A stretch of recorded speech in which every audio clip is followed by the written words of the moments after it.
የአይጥ መድኃኒት ኖርሃል? የአይጥ መድኃኒት ምን ታማብህ ነው? ታማኝ አይደል? ታማብህ ነው? ኧረ የአይጥ መድኃኒት መርዝ ነው ያልኩህ። የአይጥ መርዝ የምገልበት ነው።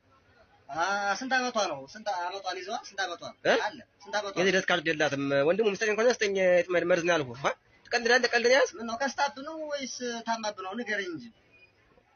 ገቢ የለም ያዝክ? ቀልድ ነው ያዝክ? ገቢ አይደለም። እኔ እኮ ልሸጥ ነው እዚህ ተቀመጥኩ እና ከስታብህ ነው ታማብህ ነው ያልኩህ። አይጥ የረበሸችኝ ዕቃ ያጠፋችብኝ እኮ ነው የምልህ። ኦኬ ልትገላት ነው? ኧረ መርዝ ነው የምትለኝ? የአይጥ መርዝ የሚገለውን ስጠኝ። በከይን ነው ልስጥህ? በመርፌ መርፌ እንዴት ሆኖ ነው? በመርፌ እንዴት ነው የሚሰጥ?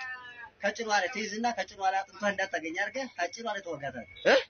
አጥንቷ እንዳታገኝ አድርገህ። ኧረ አትቀልድ። እኔ ሰው አቁሜያለሁ። ስጠኝ እባክህ መድኃኒት። እኮ የትኛው ይሆንልህ? ወጋልኝ ሂደት ወጋልኛለህ። ሂሳቡ ይጨምራል። አንተ ብር ነው? እዚያው 30 ብር ነበር ከሄድኩ 110 ብር 100 ነው። እኔ ከሄድኩ 100 ብር 110 እኔ የምሰራት መድኃኒት ነገር ስጠኝ ወንድሜ። ቀልድ ነው መሰለኝ ያዝ እኮ። የትኛው ልስጥህ? ከይን ነው ልስጥህ? መርፌው ከይን ነው። እንዴት ነው እሺ የሚሰጥ? ከይን ነው። በብርጭቆ አድርገህ ጧት አንዳንድ ከምግብ በፊት ጧት እኔ ነኝ የምወጣው እሷ ምን አይነት ሰው ይመጣብኝ? ጧት የምትለኝ ታዲያ እኔ እኮ በቃ ነገር አድርጌ ጣል ለማድረግ ነው ለማስቀመጥ አስቀምጬ የምትበለው ነገር ነው። በቃ በአንዳንድ ብርጭቆ አያረክ ጧት ከምግብ በፊት ስጣት አልኩህ። ላይጥ ነው ያልኩህ እኮ ለራሷ ላይጧ